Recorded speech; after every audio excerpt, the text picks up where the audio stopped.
एक समय की बात है, एक बहुत बड़ा और शक्तिशाली राजा था। उसका राज्य समृद्ध था। धन, वैभव, सेना, किसी चीज की कमी नहीं थी। राजा जो भी आदेश देता वही कानून बन जाता। लेकिन राजा का एक बहुत ही भयानक स्वभाव था।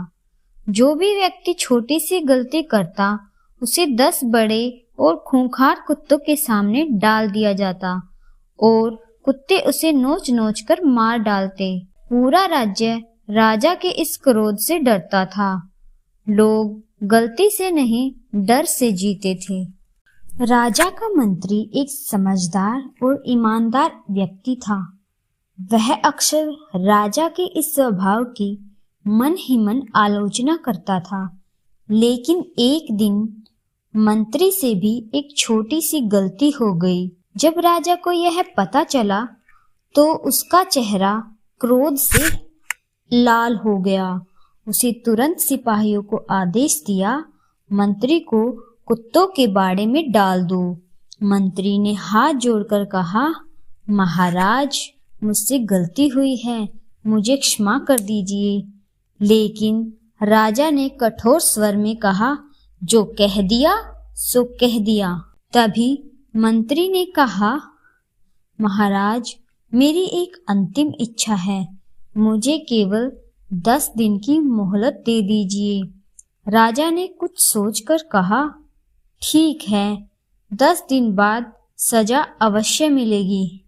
मंत्री 10 दिनों तक दरबार में नहीं आया और 11वें दिन वह स्वयं राजा के सामने उपस्थित हो गया। राजा ने आदेश दिया, इसे कुत्तों के बाड़े में डाल दो। सिपाहियों ने कुत्तों को खोल दिया, लेकिन तभी एक चमत्कार हुआ। जिन कुत्तों को हमला करना सिखाया गया था वे मंत्री के पास आए और उस पर हमला करने की बजाय उसके पैरों को चाटने लगे। पूरा दरबार हैरान रह गया। राजा ने आश्चर्य से पूछा, यह कैसे संभव है? मंत्री ने शांत स्वर में उत्तर दिया, महाराज, इन 10 दिनों में मैंने इन कुत्तों की सेवा की, उन्हें भोजन कराया, नहलाया, प्यार दिया। इन्होंने पहचान लिया कि मैं इनका भला चाहता हूँ। मैंने वर्षों तक आपकी सेवा की, लेकिन मेरी एक गलती पर आपने मुझे मृत्यु की सजा दे दी। आपसे अच्छे तो ये कुत्ते हैं जो अच्छाई और बुराई पहचानते हैं। राजा यह सुनकर लज्जित हो गया। उसे अपनी गलती का एहसास हुआ।